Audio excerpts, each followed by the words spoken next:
Hello everyone and welcome to another episode of Top 5 Saturdays Live with me, Chase Lee, and my co-host, Brian Sutfield. That's fucking right. And hey, listen guys, welcome. If you are new to the show, what we do is we take a look at some of the movies coming out on Friday, and we will pick one, and we will honor said movie by picking out the actor, actress, genre, director, what have you, and we will make a top 5 list with that person or thing, and we will honor it for the weekend. It's a lot of fun. And so the cool thing about the show, once again, if you are brand new, if you're just brand spanking fucking new on this show, what we do is, we create our list, and the cool thing is it's live, so we have no idea what the hell is going to happen, and or come out of our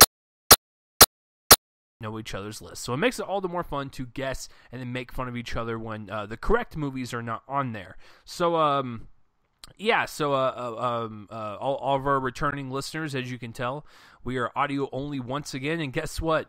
We're going to be this way for a long time. Yep.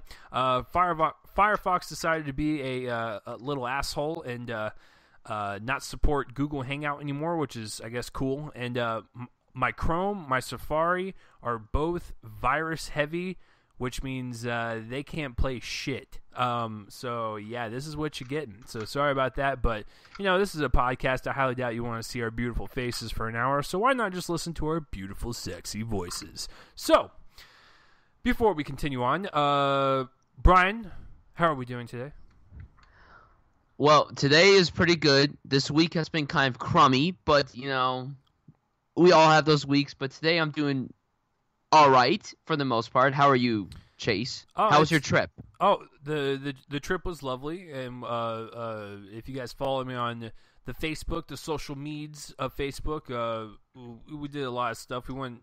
if you guys forgot, I saw my girlfriend in California. She lives in southern San Francisco for a few months because she's a travel nurse, and it was really nice. We went to a winery, got super drunk. That was nice. We drank for 5 hours straight. Then we went to Alcatraz. We also visited my brother and his girlfriend in Sacramento. We played some mini golf. It was just a fun old time, and she doesn't ever listen to our show, Brian, so I'll just go ahead and say right now for the whole internet, babe, Lauren, I love you, and that was a great little trip there. It was quite lovely, but don't worry, she will never listen to this episode.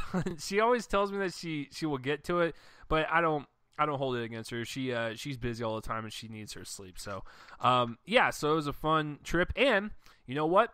The Dallas International Film Festival has started, and I saw my first 3 movies. I just got back from my 4th one, so that's also starting. So it's been very busy, Brian. Oh, is that all you gotta say? You just got That's fucking lovely. Thanks. All right, so Brian, now that we've got the introductions out of the way and all that stuff, what are we doing this week? Who the fuck is this? This week, A Ghost in the Shell has come out in the theater. I'm not going to say my thoughts. I saw it this morning, but we are honoring that film star Scarlett Johansson, ScarJo, Joe, Scar. I love this woman to death. She may not be the best actress ever, but whoa. You better watch yourself there, buddy. But for the most part, lately, within the last, I would say, 10 years, she's been picking quality stuff. Now, I know a lot of people know her as Black Widow, and you know what? She kills it as Black Widow. Spoiler alert, I don't have one Marvel film on my list because I couldn't pick one. She's not the lead, so I didn't know what to do. Whoops.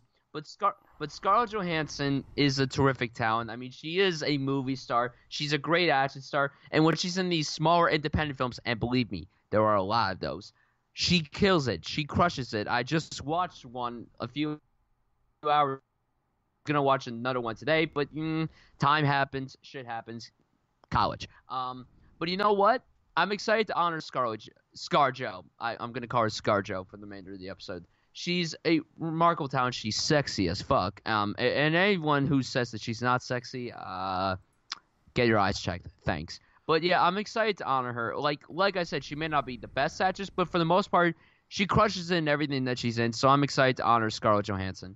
Did everyone hear that low bass drop in his voice when he was describing the sexiness of Scarlett Johansson? Now, I will agree with Brian.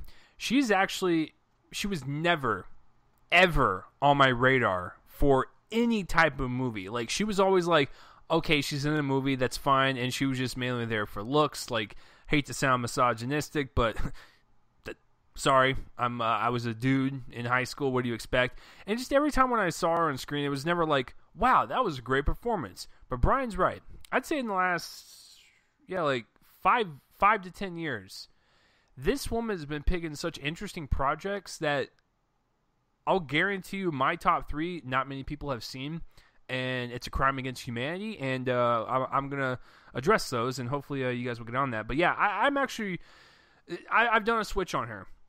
To where, like, at first I was never, like, intrigued with any of her roles, and now I actually am excited for every small indie film that she touches.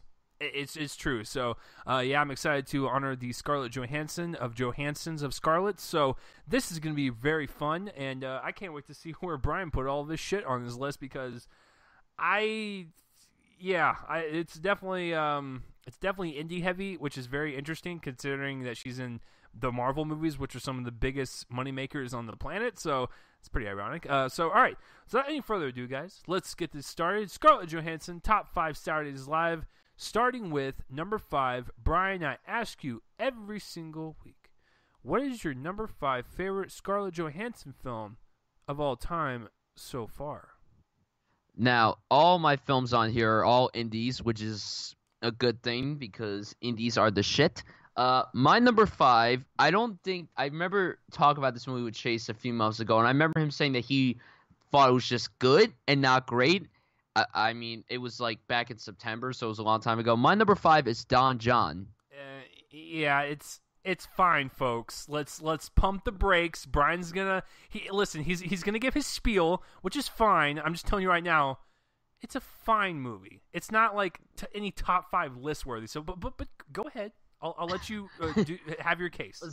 Listen, I love how Joseph Gordon-Levitt, who directed the movie and wrote it and obviously starred in it, I love how his main intention for the movie was just to poke tripes at the cliche romance movies. And, casting a really hot actress like Scarlett Johansson, someone who is obsessed with the romance movies, is like, oh, I want my life to be like this on the big screen, while Joseph Gordon-Levitt's like, yeah, I just want my porn and that's it. The end. Bye, but I still want to fuck you. So please stay. No, I think it's a really entertaining movie. I think it's really well done. I think JGL, for what he did, I think he directed this very well and he wrote it very well. His acting was really good, and his back and forth with Scarlett Johansson was quite wonderful. And I bought them as lovers, I guess. No, I just think it's Scarlett Johansson has that vibe where she like plays like the cliche stereotypical bitch, and she played the role very, very well, and I gotta give her props for that. I loved her in the movie, and I love the movie in general, and I just love everybody here. I love it all, and Scarlett Johansson, she was a bitch, and apparently JGL wrote the role for her, and you know what?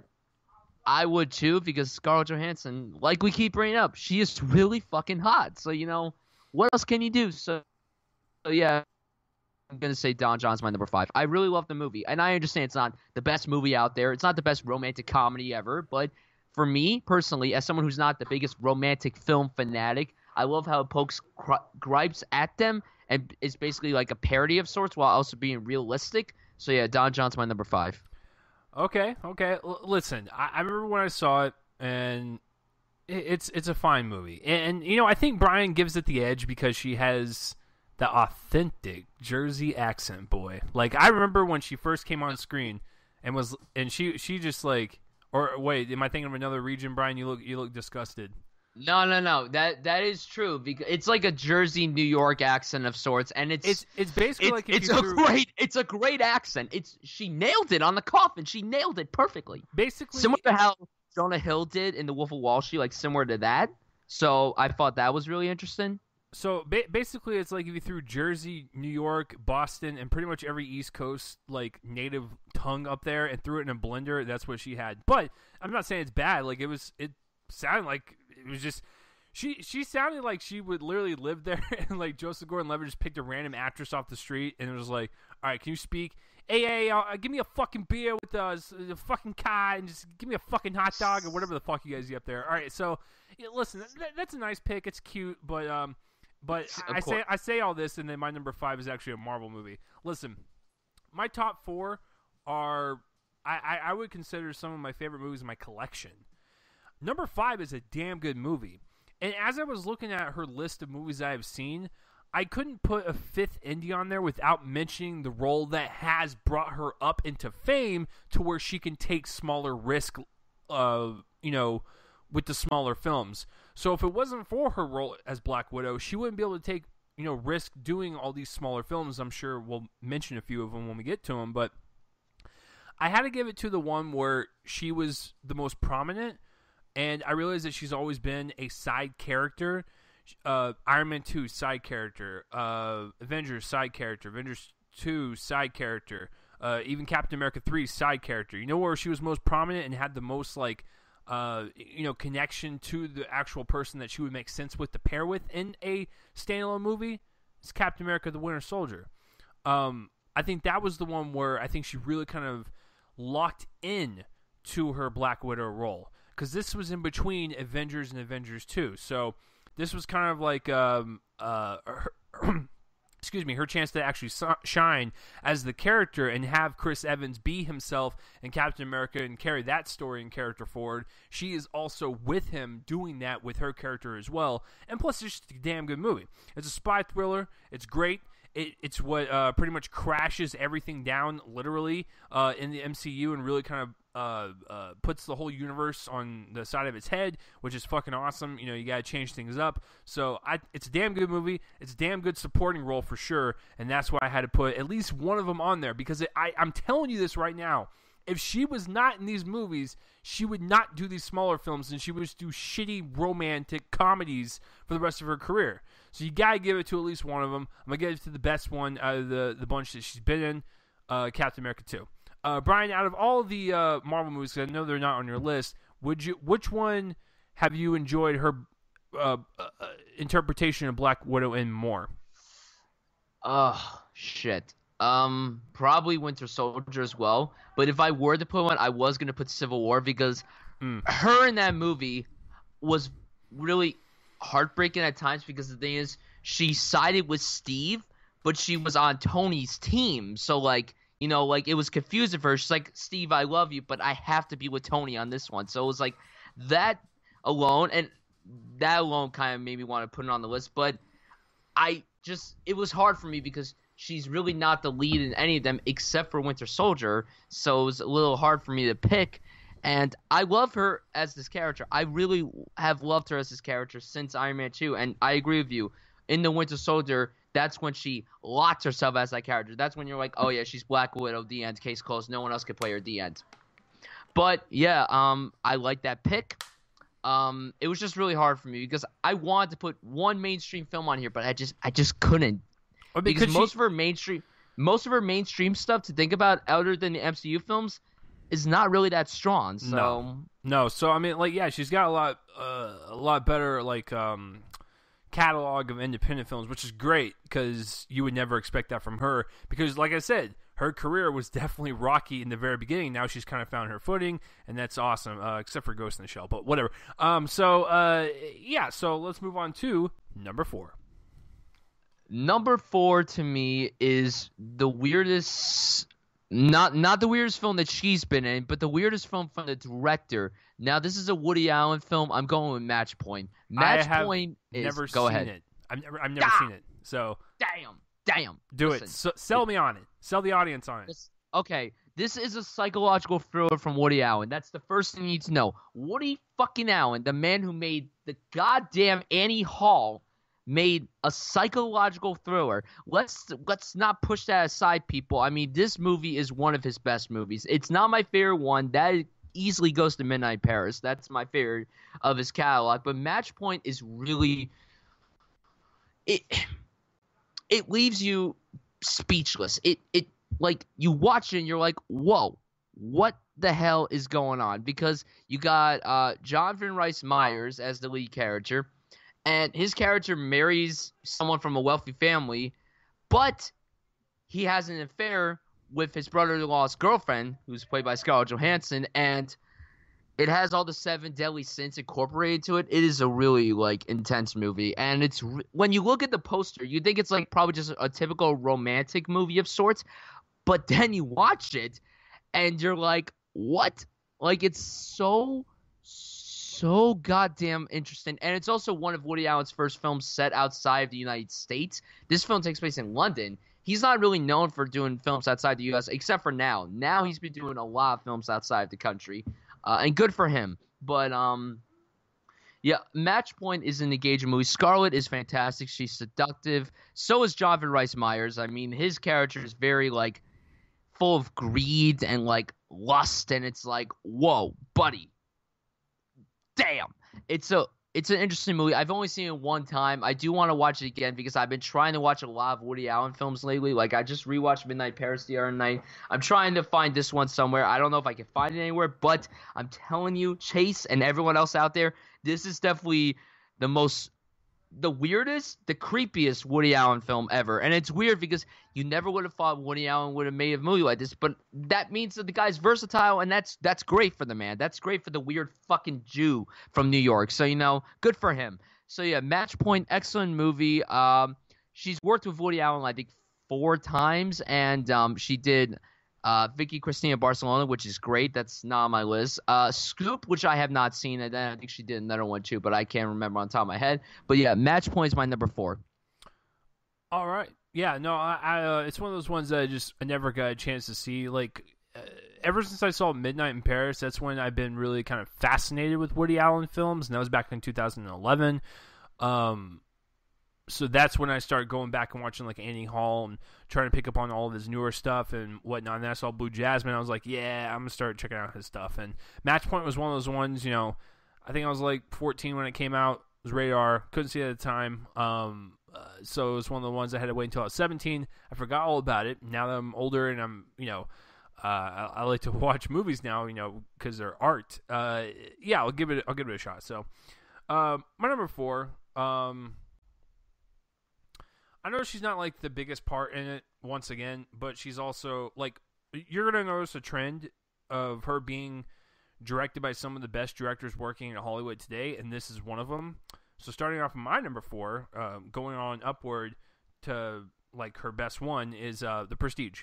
Like I said, not the best one of her group, but in terms of all of her indies, it's the 4th best one in my opinion.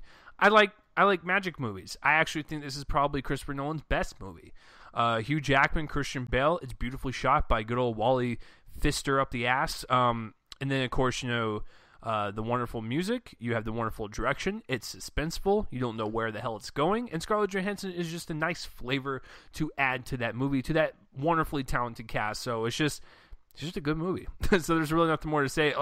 It is one of those ones that you need to see to believe, and you also need to see without knowing anything. Because I hate when people spoil shit, and The Prestige is one of those ones where I don't even know what the magic trick is, the main magic trick that they focus on. I don't even want to know anything about it. I just want to tell you it's about magic, and it kind of it's almost like a very pun intended, a Prestige Twilight Zone episode. So yeah, I enjoy it. Brian. I like The Prestige a lot. I've only seen it once as well. I did not put it on the list because it's been quite a minute since I last seen it, but I have a plan this summer where I'm gonna. No one has only done 7, 8 films.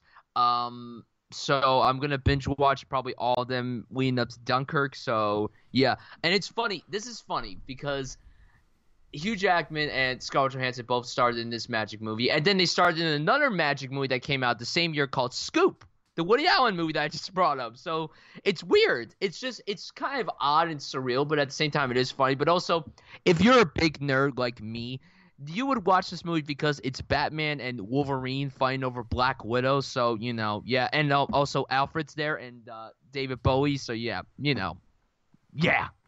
Yeah, no, I always tell people, like, because they always, like, and God bless all the younger kids than me. I get it, but they always say that, The Dark Knight is the best thing he's done.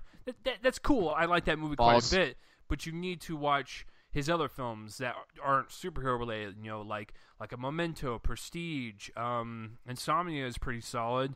Shit, I mean, he's done a lot of Inception. I mean, that's what I'm saying. Like, he's done, I would consider, better movies. I'm not saying Dark Knight's not a good movie. It's just like, it's a good movie, and that's cool, but it's like in a completely different realm. I'm talking about like just a straight up like different narrative that's not comic book related. I would consider some of those to be his best ones. So, but whatever, that's just my opinion. All right. Yeah, so moving on to number 3, B Suds, B Ryan, B on the film, whatever your DJ name is. Go ahead and spin that shit. Okay, now my number 3. Here's the thing with me. Oh shit! This is considered one of the top 10 movies of the decade so far. Oh shit! I know where he's going with this. Now look, I like it a lot. Oh no! I think I saw it too late in the game. Oh, God bless you. And because of that. Oh no! I've only seen it once, and the sad thing is I want to see it again so I can love it like Chase, our friend Amanda, everyone in the whole fucking world. My number 3 is Her.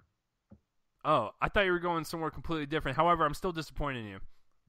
I know you're disappointed in me, and I'm disappointed in myself too because I fucking love Spike Jonze a lot. Now, this movie has one of the best concepts ever. It's great. I'm very happy it won the Screenplay Award. I am so happy it won. It is one of the best looking films of the last 10 years, in my opinion. This film is fucking gorgeous. Joaquin Phoenix is wonderful, but we're talking about Scarlett Johansson. Her voice as Samantha is so soothing. It's perfect. You couldn't have picked anyone better to play this role. And it's funny because she was getting Oscar consideration for the role, but sadly, they can't nominate voice work, which is kind of ridiculous, but it's understandable at the same time. It's like how you can't nominate fucking motion capture, but that's a different topic. Scarlett Johansson's voice worked so well, and even though she and Joaquin Phoenix weren't face-to-face together on screen, I loved them together. Mm-hmm. I loved their back and forth together, and it was really sweet and endearing, and everyone else in the movie is great too. I don't know why I don't love the movie. I guess because when I saw it, I was expecting like the greatest thing ever, like A+ material, and I ended up giving it like an A- in my eyes because I thought it was just a bit of a slow movie, and I think that might be what Spike Jonze was going for. Like I said, I saw the movie like 3 years ago when it came out on HBO, so it's been quite a minute, and I do want to watch it again, but I'm putting it on the list simply because of Her. It's one of her best performances that she's given, even though it's not a live-action performance, but it's in the live-action movie. So yeah, Her is a film that all cinephiles do need to watch.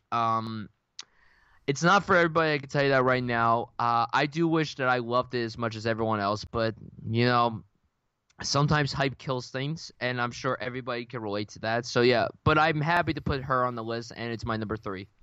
I'm going to pass. Well, that just makes me really sad. All right, so... My number 3 might actually make other people sad, but I'm telling you this right now. Her top 3, in my opinion, could be interchangeable. Just depends on how you're feeling that day.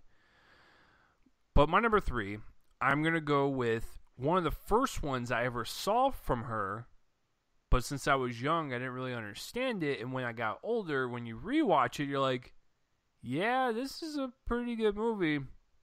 Gotta go with Lost in Translation. Now, good old Sofia Coppola, good old daughter of Francis Ford Coppola, she directs this movie. It's a very simple premise. Bill Murray plays an actor who goes to Tokyo for a whiskey commercial. And, he's kind of at the end of his ropes. He's just a very miserable dude, and the only reason he's going is because it's paying mad money, And he meets Scarlett Johansson, who is like 18.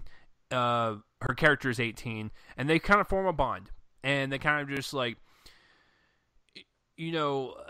talk about life and how it applies to them at different points in their own lives and how they can kind of learn from each other. And it's just one of those ones where it's just a really profound, kind of weird relationship that you would never think would ever be brought up. And you really kind of care for both of them, and you just realize that they're good friends. And also... Who would have thought that Bill fucking Murray and Scarlett Johansson could be in a drama together and totally have good chemistry? It's fucking weird. But yeah, I really like it. It's just a very simple movie, but also very profound and very emotionally moving sometimes. It's just a good movie. I don't know what else to say. And I think her performance is just as good as Bill Murray's. I think they both kind of equal each other out, and it's just a really kind of good back and forth. So that is my number 3. Brian, what do you have to say about that? Pass. Yeah, that's what I fucking thought, yo. So how's it feel putting a good movie low? That's what I fucking thought. All right. So we are getting into our top 2. Now, this is going to be interesting because obviously Brian has spoiled one of his. Obviously, I've spoiled one of mine. I am actually curious to know if we both have the same number 1. I'm going to say no because I actually think Brian's going to go the opposite. Brian, is your number 2 Under the Skin? My number 2 is Lost in Translation. Oh shit! Well, I'm going to retire tomorrow. I fucked that up big time. Well, I hyped it up. The build-up was there, but the climax didn't pay off. I apologize if you were waiting for something awesome, but that just totally fell flat. So, anyways, now that I know what his number 2 is, I'm very proud to say that Brian can be a friend now because we have the same number 1. But we'll get to there. All right, so Brian, why is Lost in Translation just a hair above her for you, and why did you put her down so low, and why do you cry yourself to sleep at night? Why do you do this to yourself? Okay. You're harming yourself. You're self-harming yourself. Okay, the reason why I put Lost in Translation above her is because A, I like it more than her. Well, that makes sense. B, I'm sorry that I don't love her like all of you people in the fucking world, all of us film critics. I'm the only goddamn one that didn't love it. Oh, and C, do I cry myself to sleep every fucking night? Of course. Because her is low on your list. Sure. Yeah, maybe. No, Lost in Translation. You brought up very good. Like Bill Murray and Scarlett Johansson in a movie together. In general. Yeah, in general. I did not think that. In general, I don't think that would have worked. But hey, it worked very well. Sofia Coppola. I gotta say, this is one of the best scripts of like the last 15 years. The movie's 14 years old, so it's basically almost at its 15-year anniversary. This is a great movie, and it's just the writing here is incredibly strong. I love the dialogue between Murray and Johansson. I do love the plot of how he's just an actor traveling to Tokyo just to do this commercial. That he meets Scarlett Johansson, who's a college graduate, and it's a really sweet and endearing relationship. It has Eternal Sunshine vibes for me. It feels like 2003's Eternal Sunshine in some ways, but because Eternal Sunshine came out the following year. But it's a really incredible movie. It won the Best Original Screenplay Award. It was nominated for Best Picture. I think it was one of the first indies to be nominated because I think it was shot in less than a month. So that was a big milestone for the Oscars. And then she was nominated for Best Director. I think she was the third in general to be nominated for the Director Award in female, which is still a disgrace. There should be more females nominated for Best Director and all that stuff. So, and I'm glad that Bigelow won years later, even though I wouldn't have given it to her for that film, but I digress. Bill Murray, in my opinion, should have won the Best Actor Oscar. As much as I love Mystic River, as much as I love Sean Penn, and as much as I love Sean Penn's performance in that movie, Bill Murray to me gave that the best actor performance.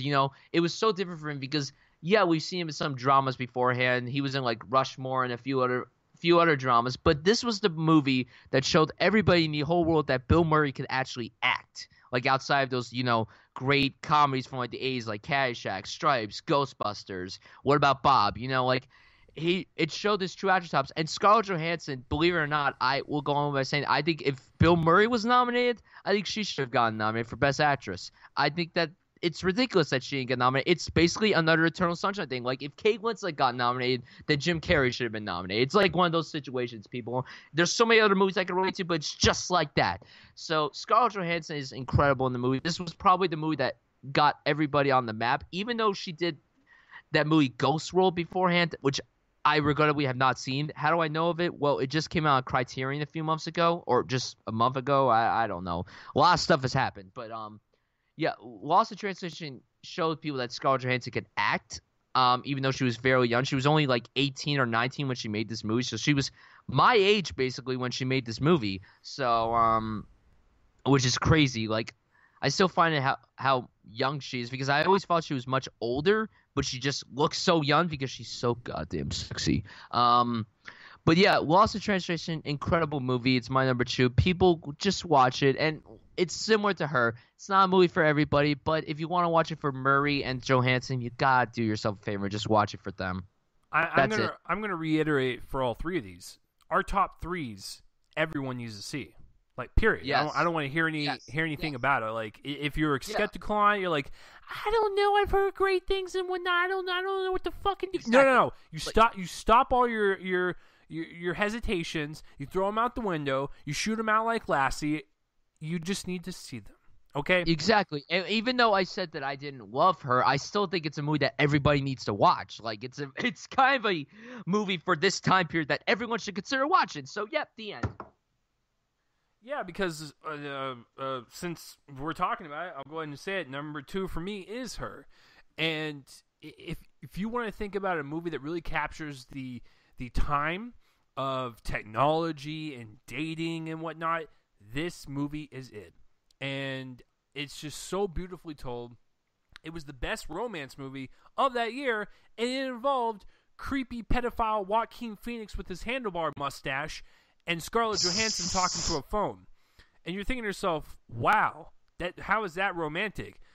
Oh, trust me, they made it work. I could not believe the chemistry that those two were radiating off screen, and Scarlett Johansson was just a voice. Now, I know that there's not an acting category for voiceover, but her performance was so good that I couldn't even believe what I was hearing. Like, from where she starts in the movie as just a simple, like, Siri-like voice, like, hello, how are you doing? To a voice that actually cared about the human she was talking to, and you could hear the inflections in her voice. You could hear the sadness, the vulnerability. It is fucking incredible how she transformed her voice acting to a great performance. So, now on top of all that, you have Joaquin Phoenix, who delivers yet again. I don't even need to talk about this man anymore. He's just so good in everything he fucking does. Even the bad stuff, he's just always good. And then, of course, you have Spike Jonze, who has this kind of really, like, it is kind of like a hipster type movie. It's very artsy. It's very colorful. It's set in this kind of weird technology driven world that I can actually see that could be very applicable to today in reality. Who else? Chris Pratt is in it. Did you guys remember that? Yep, he's in it. Also, Amy Adams is in it.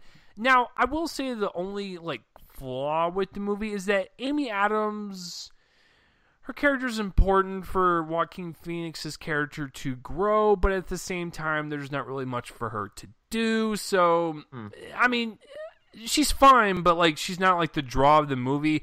It's those two, and I think they deliver it so well. There's a heartbreaking scene where Joaquin is in a subway tunnel. It's, like, on the stairs or whatever, and he's talking with her. Oh, my God. It's a fucking AI system, and I was fucking crying in the audience. You know what? It's fucking ridiculous. But, yeah, number 2 is her. I actually think it's one of the best romance movies of definitely Bryan and I's lifetime, for sure.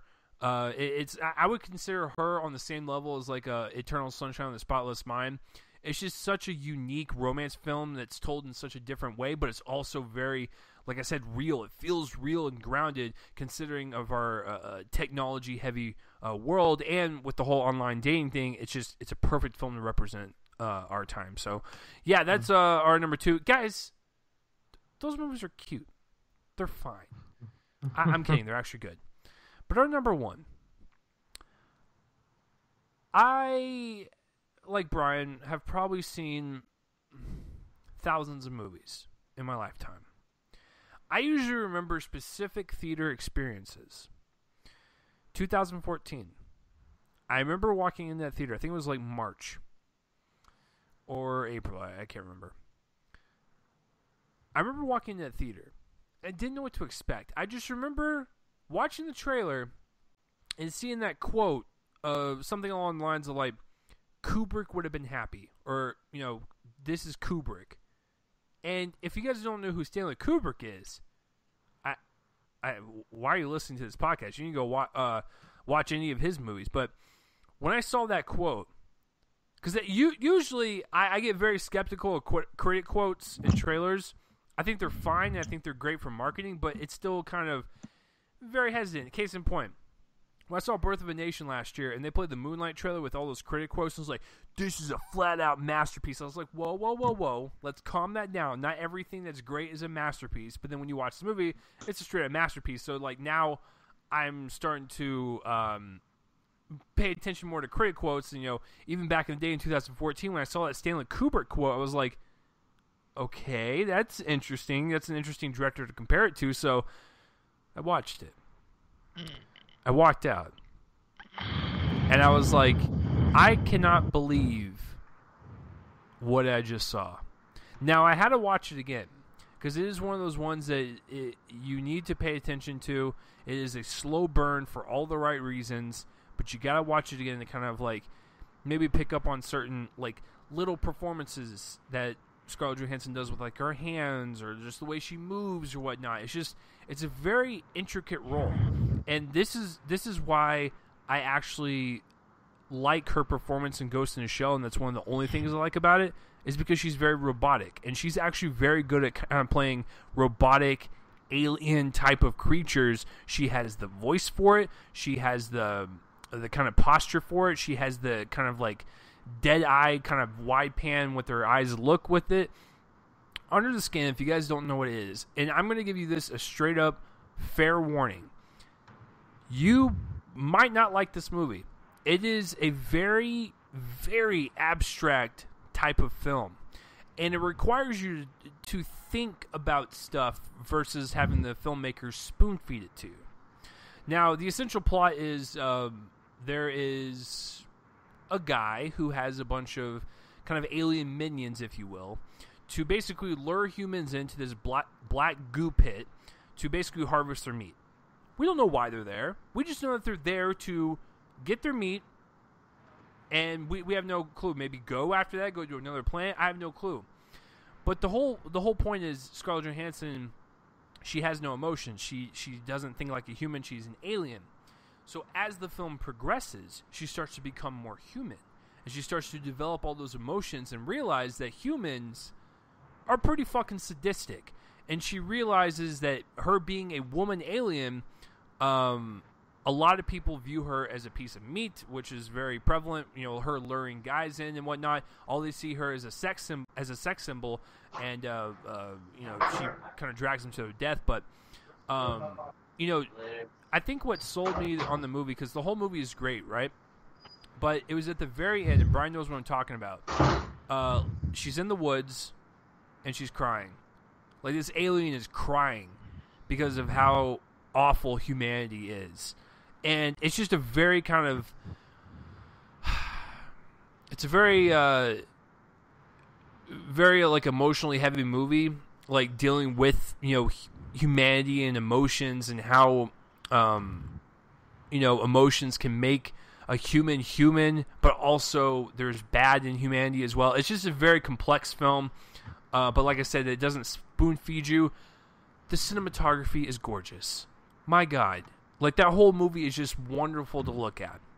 Some of these sequences are so, like I said, just so offbeat, but so kind of beautiful and haunting to look at. Like, the whole black goo sequence, every single time, it's transfixing. Because, like, every single time it kind of plays, there's a kind of the very, like, soft music playing in the background. I think it's, like, not bongo drums, but it's, like, something. It's really, it's like a primitive beat, but it works out with whatever's happening. Guys, it's a hard movie to explain, but the basic plot I gave you with the whole aliens using humans for harvest meat and stuff, you're like, this is the best one she's done. Listen, not only is her performance very good, but it's just a very well-made film. Now, yes, will you have to watch it again? You will. But I think it is one of those kind of like powerful experiences to where it's going to affect you, but you don't know why. But when you watch it again, you'll know exactly why. And that's why it makes it one of the best of the decade so far. I actually think that Under the Skin, years down the road, will be considered one of the best films, not only of 2014, but one of the best films of the 21st century. I'm calling it right now. I think with like Under the Skin, Moonlight, Eternal Sunshine, Social Network, I mean, There Will Be Blood. There's certain films that stick out and call themselves on this like classic level. Under the Skin is one of them, even if it may not be for everyone. If you are a film lover, please check it out. Brian, can you describe this movie any better? Like I don't know how to do it. It's very hard to explain. No, and the funny thing is, like, I was rewatching it again for the first time in 3 years, and it is a very slow movie. I actually this is hands down the best performance she's ever given. Yeah. First of all, this movie does not take place in the United States. It takes place in Scotland. Mm-hmm. So I forgot that she had an accent in this movie, and I gotta say, her accent's actually really fucking fantastic. Her accent's actually really fucking good. And I'm not gonna lie. Like, at first when I heard it, I was like, I forgot she had this. And then 5 minutes later, I was fine with it. Like, I was fine with it. It's one of the best looking movies I've ever seen. This is a gorgeous looking movie. Mika Leffy's score. This is the same guy who just composed Jackie. And if you have not seen Jackie or listened to the score, you need to do yourself a favor and do one of those things, or do both. Doing both would be much better. It's great. Like, the production design is really great, and I love how realistic the movie is, even though the plot's like, very like surreal. Because there's a hidden camera technique in this movie. Like, a lot of the people in this movie are actual real people. They're not actors. So when you watch the movie at first, and if you hear about it, you're kind of hesitant about it. But then again, as the movie progresses, it's actually really interesting because, yes, some actors are actors in the movie, but some of these people are actually real people. Like, everyone she seduces into the car, those are real people. Like, those are real people. Like, they found out everything, like, right after they were shooting or halfway through. I don't know everything, but it was really great because Jonathan Glazer, the man who directed this, his direction is really solid, and I will agree with Chase. This will probably go down as one of the best films, hopefully, of the 21st century. It's already one of the best films of the decade, in my opinion. It's one of A24's best. It's not one of my – it was in my top 5 when we did that A24 films episode. It was my number 5, I think. But now that's changed because Moonlight is now in the top 5. So that Under the Skin is not in the top 5 anymore. Sorry. But yeah, Under the Skin is just a masterpiece. You have to watch it at least 2 to 3 times to fully understand it. And I'm not gonna lie, when I first saw the movie, I didn't know what to think. Like, it took me a while to say what I thought of the movie, because at first I was like, well, I don't know what to think because I don't love it, but I don't hate it either. I'm like in the middle, but then over time, I'm like, oh yeah, this movie's fucking great. And I watched it again, and it's still fucking great. Like, it holds up very well, and it's really one of the hardest films I've ever had to watch, but it's so goddamn good. Scarlett Johansson is wonderful in the movie, and when you see the look of the alien, if you see the look, not gonna lie, it's really good practical effects or makeup or whatever, like really good stuff. So yeah, Under the Skin is the best thing that she's done in terms of her performance and film wise. So yeah, Under the Skin, if you guys have not seen it, do check it out. And like we both said, it's not the easiest movie to watch. It's an uncomfortable movie as well. But god damn it, if you're a filmmaker, here's the thing, if you're a cinematographer, a director, or a editor, I would say you gotta watch this movie for that. Or a composer, you gotta watch the movie for those reasons alone. So yeah, Under the Skin is my number 1. Yeah, this film is just very interesting in general because when I got done watching it, obviously I went home to try to look it up and whatnot. And Jonathan Glazer, I knew it took him a long time, but I totally forgot how long. It says it nearly took him 10 years to make it. Yeah, that's fucking ridiculous. So. But I mean, it all paid off because like he took his time with it, and it turned out to be very good. So yeah, Dude, guys, I just it's one. I think it's one of the best films about beauty, and how humans interpret beauty and whatnot. And it's just watch it. Just watch. Listen, like I said, you might hate it. That's fine. It's understandable. But just at least give it a shot. And maybe you can appreciate something else. So maybe you might not like the story, but you might like the cinematography, and it might, inspire you to shoot something, or you might like the editing and the music of it. It might inspire you to do that. So, yeah. So, Under the Skin, like I said, I think it's one of the best of the 21st century, definitely so far, if I had to make a top 10 list right now. So, yeah, that will do it for a top 5 list, guys. What about you? What are some of your favorite Scarlett Jo movies? Comment in that place where I'm on face and let me know. Speaking of all the movies that she has done, let me get my phone here. I wrote everything down in note form because that's how tech-savvy I am. Some of the ones that would be honorable mention. Of course, all the Marvel movies. I don't need to say them. We Bought a Zoo. Actually, that's a cute little movie.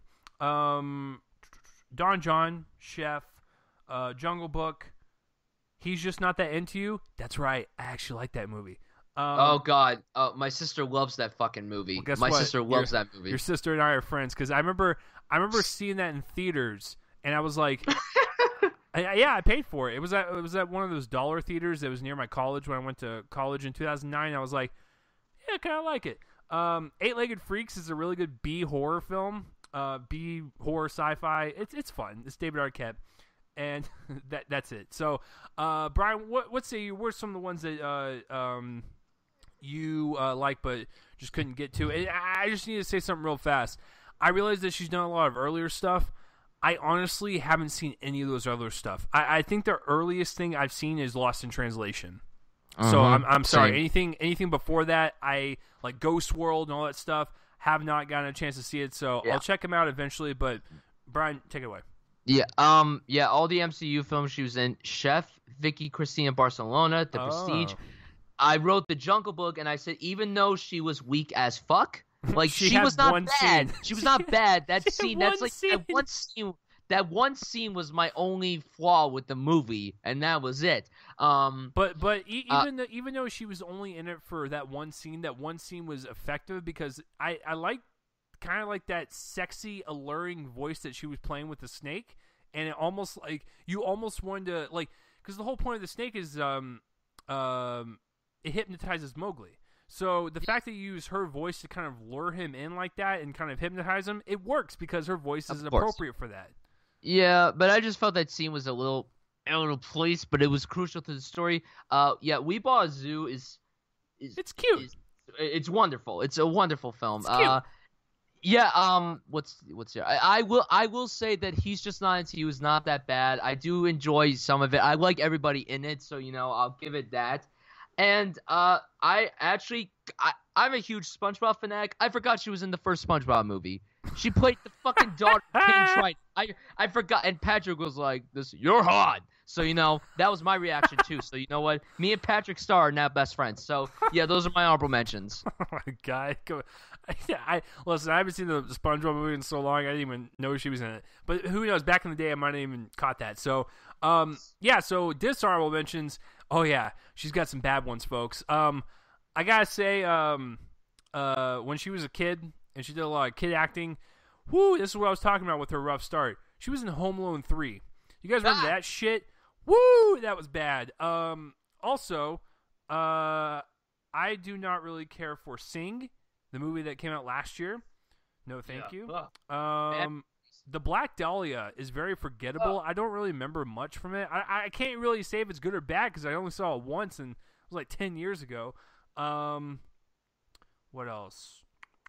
Ghost in the Shell. I'll say it right now. I think it's one of the worst things she's ever been a part of. She was not bad. She did the best she could, but dear Lord, does that movie have a lot of problems? And visually, that's not the problem. It's everything else, and I can't believe she signed on to that. And it's not even a race thing. It's not the racially insensitive people that are like, oh my God, it should have been someone of Japanese origin. Who gives a shit? They casted her. She was fine in the role. She is not the problem. Everything else is. I just had to point that out.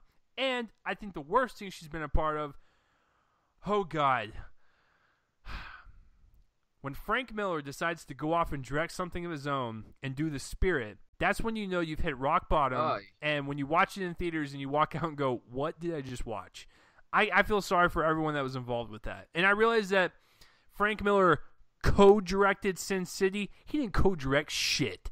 Robert Rodriguez directed that whole damn thing. I don't give a shit if Frank Miller's name's on it. So he was like, well, I'm going to get my ego and make a movie on my own. And guess what? It didn't work, folks. And she was a part of that movie. So that's probably my least favorite thing she's ever touched in her career. Oh, yeah, and I've never seen. And Hail Caesar isn't bad, but her role was pointless. She was in there for one scene. I was like, you could have casted anyone. You wasted her time. Stop that shit. She was in there for one scene, and then she married Jonah Hill, who was also in one scene. That was pointless. I was like, what the fuck is this? You could have casted anyone else. You wasted their fucking time, Coen Brothers. Anyways, yeah. So The Spirit is my least favorite thing she's ever been a part of. So Brian, take it away. I'm so glad that I never watched The Spirit, because even though I love Sin City and Frank Miller, I saw like the commercials and everything, and I'm just like, I'm gonna pass on that one. Okay. I remember Chase telling me that he has a guilty pleasure a few weeks ago for The Island. I don't think it's bad, but it's not very good. But it's a guilty pleasure.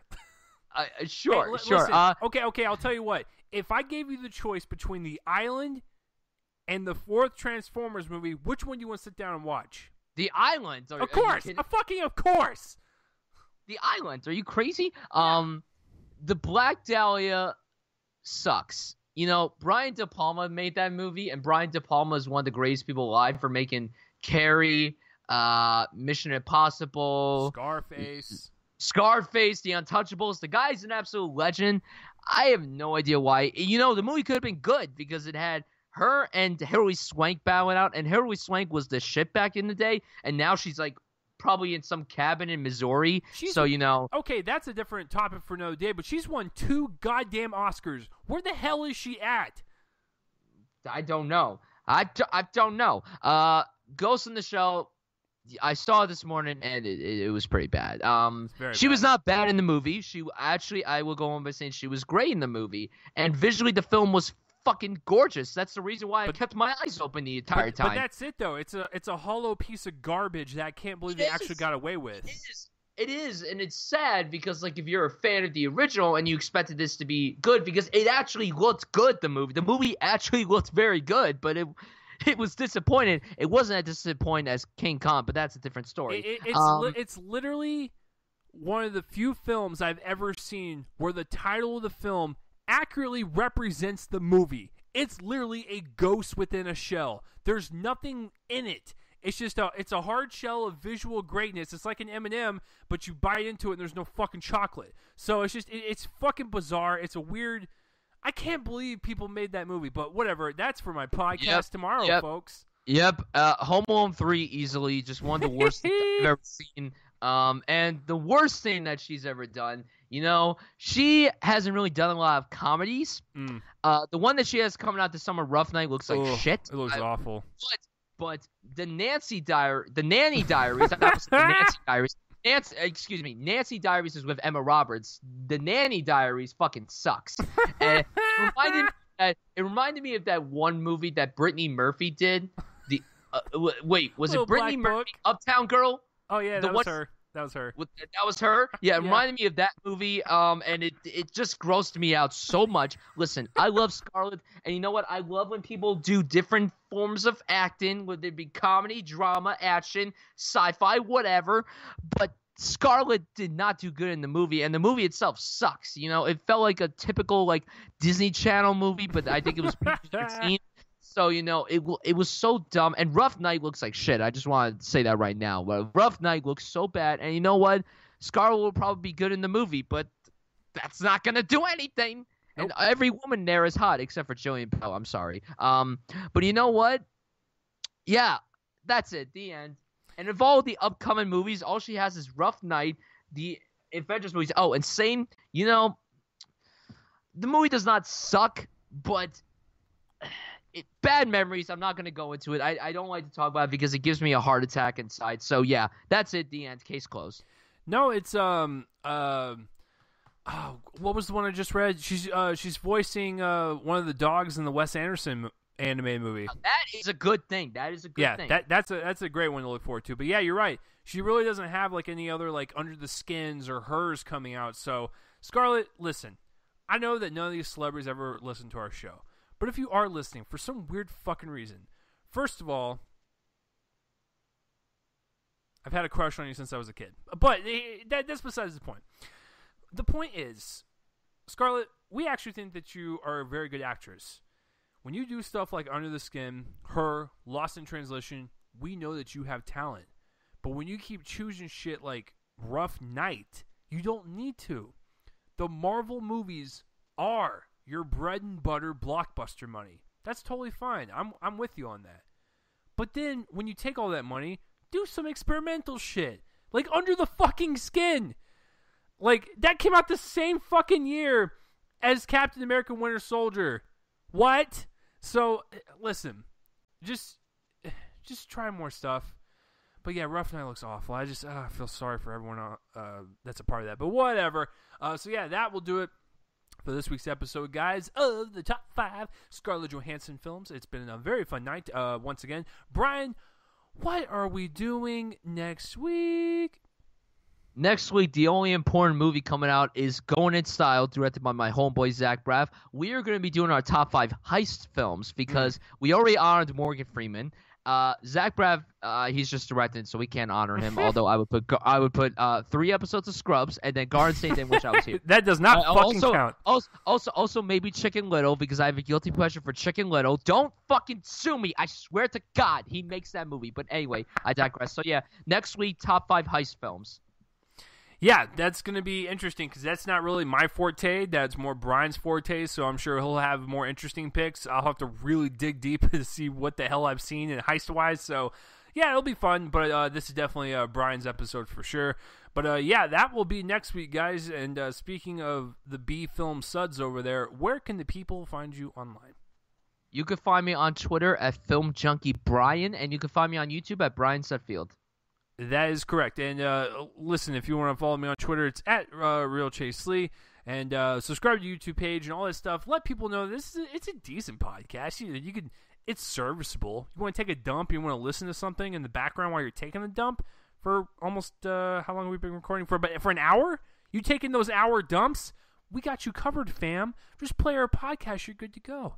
So yeah, you can find all my stuff and Brian's stuff in the links in the description below. And then of course, on my YouTube page, I got the Dallas International Film Festival going on, so look out for those reviews. Brian's got his podcast and shit, so, just, you guys know what to do. So, we'll see you guys next week for another episode of Top 5 Saturdays Live. I'm Chase Lee. And I'm Brian Sutfield. That's fucking right. See you guys next week for Top 5 Heist Films, and I guess you'll have to listen to it really fast before someone steals it like a high. That was a terrible outro, but you know what? I love you guys. You guys keep it chill. Keep it cool. Keep it real. Goodbye, everyone.